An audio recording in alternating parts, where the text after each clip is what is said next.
officially unexceptional. Preparations continue. This bonnet, as I mentioned before, I don't think it looks too hot, and it's you know, it's stone chipped to hell on the top. Here it is, delivery from Cheshire. I picked it up. I also watched cricket at Old Trafford as well. Satin red bonnet, and there's no stone chips around here. It's nice. It's clean. It's as clean as you'd expect a 20-30-year-old bonnet to be. And somehow, I think I'm going to change it over. I'm just going to go all in. I'm just going to change it over. Just saves me doing paintwork. I don't have time to do anything substantive. And I'm guessing I've got to undo the hose for the washer pump here. So I'm just wondering if I just peel it off here, just pull out this, I'll drain this, pull that off, and then I've got to take the arms off, I guess, which are held in by 2 bolts presumably. 1 and 2. Can't be 1 bolt, can it? Yeah, there's another one there by the rubber. And then here as well. Somehow I've got to do this on my own. It's normally better if you've got 2 people, but I think I'm going to use a lot of blankets and towels, maybe some pieces of wood, and we'll try and swap it over.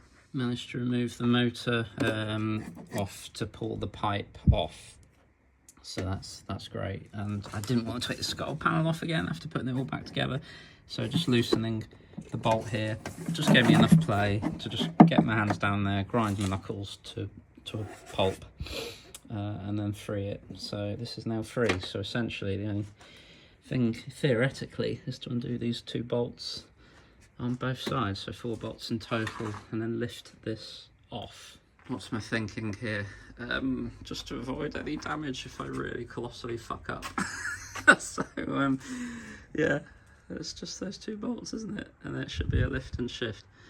What, fingers crossed. What I'm thinking now, with it not propped up, just gently have it lower but enough to still access those bolts, and then untighten them and let this box take the weight, because obviously it's a one-man job. 4 bonnet screws, 1 floating bonnet. Well, we're all in at the moment. This is the new one.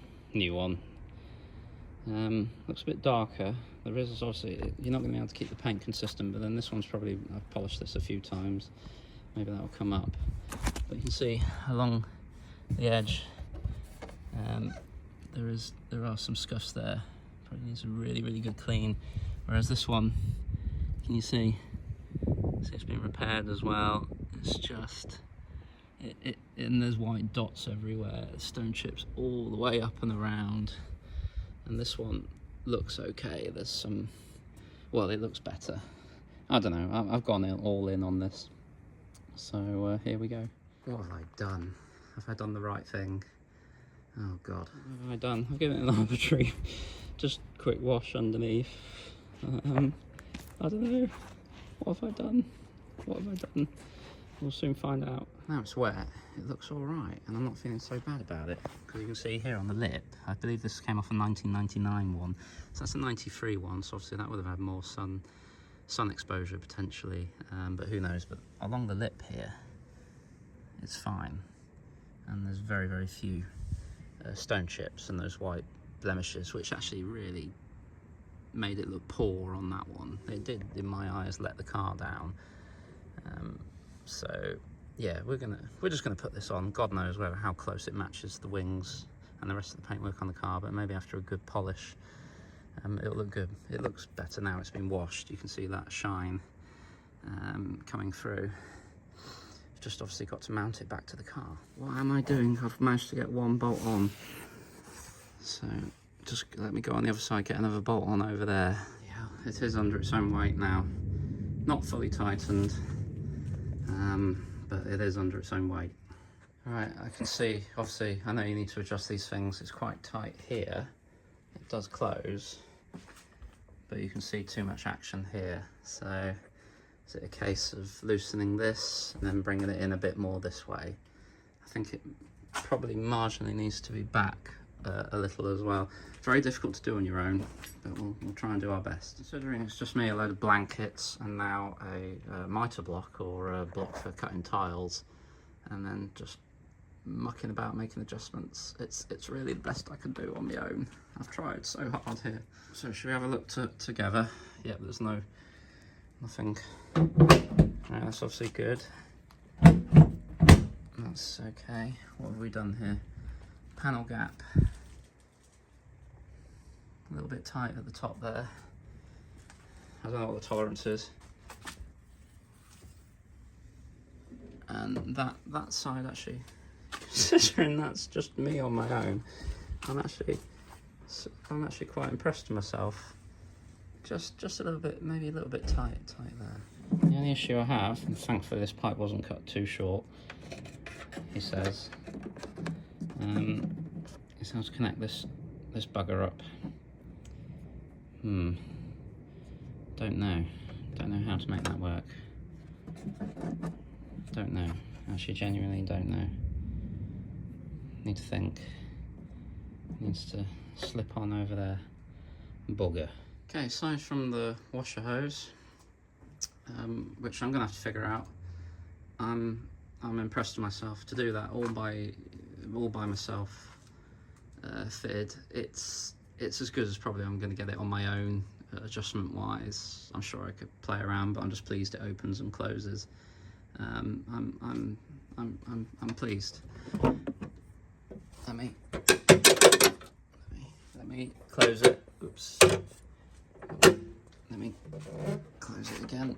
I mean, to open and close a bonnet, there's work to be done, but this does look cleaner. I'm not gonna know until I'm out in the sun and it's all polished, you know, how good the match is, but at a distance, yeah, there is a slight, well, we won't know until we've polished and washed it up, but at least your attention isn't drawn to all the stone chips and rust previously. There, I'm gonna keep that. Obviously I'm gonna keep the old bonnet as well. Maybe we can do something with that. But this was all for Festival of the Unexceptional. And it's all part of the learning process, isn't it? I mean, I've still got the old bonnet at the end of the day on the lawn there, so I can always go back.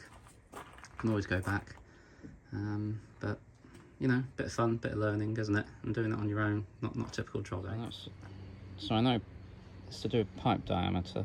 This looks like 5 mil, doesn't it? So I need to get to 5 mil somehow. Let's sort out this hose problem by maybe taking the hose out of this one, which definitely does fit, and then fitting it to the new bonnet. Pop the caps off, you pop them off from the rear, so you can, there's some access holes here, pop them off from the rear.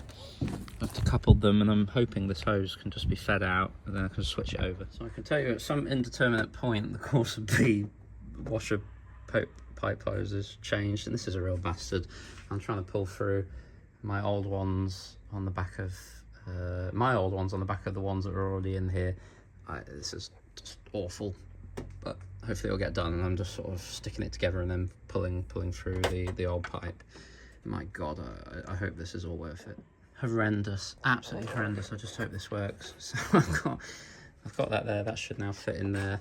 I'm now going to put the old washer nozzles back on, because these have got thicker, the wider fitting compared to these ones. So I'm going to untape it, discard this old pipe, and then hopefully we'll be good to go. In. I'm not going to clip them in just yet, and there's the old hose. So they are in. I'm going to test them first. Put the pump back together. What a mucky, awful job. I'll pop that in here, push that, I'll pop this in here, push that back in, fill it up, see what happens. All stitched back together. Magaya's Ultimate Compound, someone at 80s, 90s Fox recommended that. I've polished it in. Looks great. Really, really happy. Right, just got to wax it, but I can't tell. I can't tell. Obviously the panel gaps, you can probably tell something's been changed, but I'm absolutely delighted with that. It really does lift the car. If I can get the trim, nice rich colour as well, with some trim restorer. You can see there, I've changed the cap, sprayed the wiper arms, it's popping, the aerial's done. Really happy.